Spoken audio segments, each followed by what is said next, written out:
Hi NYCFC fans, No Soul Pressman here for Blue York 1 to recap the Philadelphia Union versus New York City FC game. So, NYCFC defeated Philadelphia Union 3-2, and also all three designated players scored for the first time. This game was a game of first for Frank Lampard. He scored his first ever NYCFC goal and also had his first start of the year. Now, this win ended a four-match winless streak, and now NYCFC are in second place, and they're only 2 points behind the Union, which is actually really a great positioning for them, because the Union have looked a lot worse since one of their best players returned to France for unknown health reasons. So, and with Maurice Adu still out, they're kind of a bit vulnerable right now. So now is the time for NYCFC to capitalize and jump them on the table. And this was also Union had an 8-match MLS unbeaten streak snapped with this game. So I think right now is the time for NYCFC to really put their foot on the gas. And then next week, remember, they're playing Sounders in Seattle, which is going to be a tough game.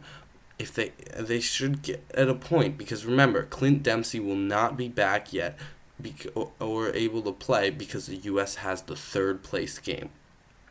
So I think this is one of the greatest opportunities NYCFC have all year since this guy left. Now, RJ Allen looked fantastic again at right back. He was up and down the flank, getting passes in, getting great crosses in, and also Pirlo. Pirlo scored a free kick. Finally, we've seen him take so many free kicks that we're just inches close. But again, close doesn't really help. It's got to be on target. And finally, he put one in. So he scored to put them up 2-0 after David Villa got an assist from Jack Harrison, who is shaping up to be quite a player. And then Ronald Alberg scored one from the PK spot to pull one back for Philadelphia Union. And at the end of the game, NYCFC were forced to play with 10 men because Jason Hernandez got a second yellow card on two iffy calls, but there was definitely stuff there that the ref could have given him yellows for both of them. So and they ended up scoring again and ended up being 3-2, and it was a very nervous ending, but they pulled through. And this was the first time all three designated players started this year, which I guess I don't know if I'm too happy about, but if they keep playing like this, we should be fine.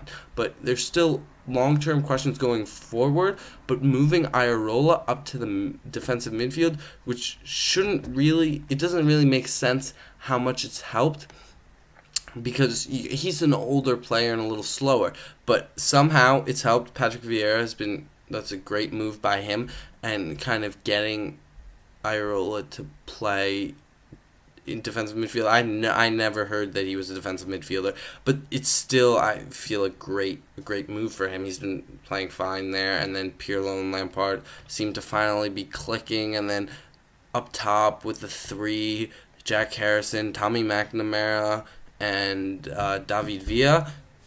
The NYCFC have got a pretty deadly team, and they've got some great people on the bench. They've got Mix, they've got Poku, Mikey Lopez, Frederick Bravo when he comes back. We'll see how that happens. He had been having a terrific season.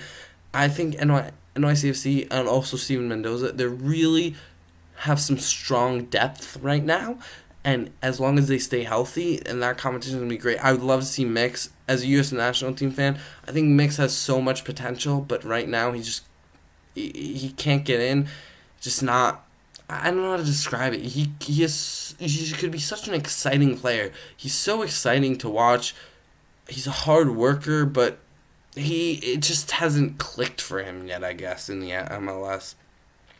Also, Poku played. He put in a great shift. I think it's time to give him an MLS start again.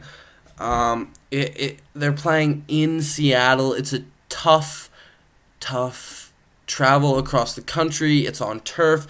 Not going to spell too well for Pirlo and Frank Lampard. Maybe give one of them a rest and bring them on as superstar. I love to see Frank Lampard come on in Poku usually only lasts 60 minutes. Have Frank Lampard come in 30 minutes. Have his penetrating runs come in at the end of the game. And Jack Harrison. I know I talked about him earlier, but he's just so fun to watch. I don't know if you guys saw. You have to watch his little assist. He stole the ball. He kept fighting. He fought through tackles, and then he was 2-on-1. What's he gonna do? He lays off this little cheeky back heel to David Villa, who buried it past Andre Blake. There's nothing he do. And by the way, Andre Blake, fantastic keeper, but there's nothing he could have done about that shot. That was just a beautiful shot. And Jack Harrison brings energy and pace and kind of a creativity and a little spark into not the US, into NYCFC that they've been lacking. And it's just so much fun to watch him play youth, kind of like how it is with Christian Pulisic on the national team. And Harrison is shaping up to be a great player. He has said that he might play for the US. Imagine Pulisic on one side, Harrison on the other.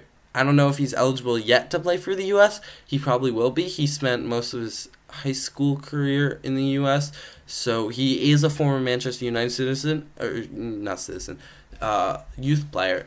But remember, he is an English citizen, so maybe I'm a little worried that Man City might take him. I mean, I think that's one of the main reasons they drafted him is because of his EU passport, and Man City was kind of giving them a little pressure. Not because, well, Man City is the parent club.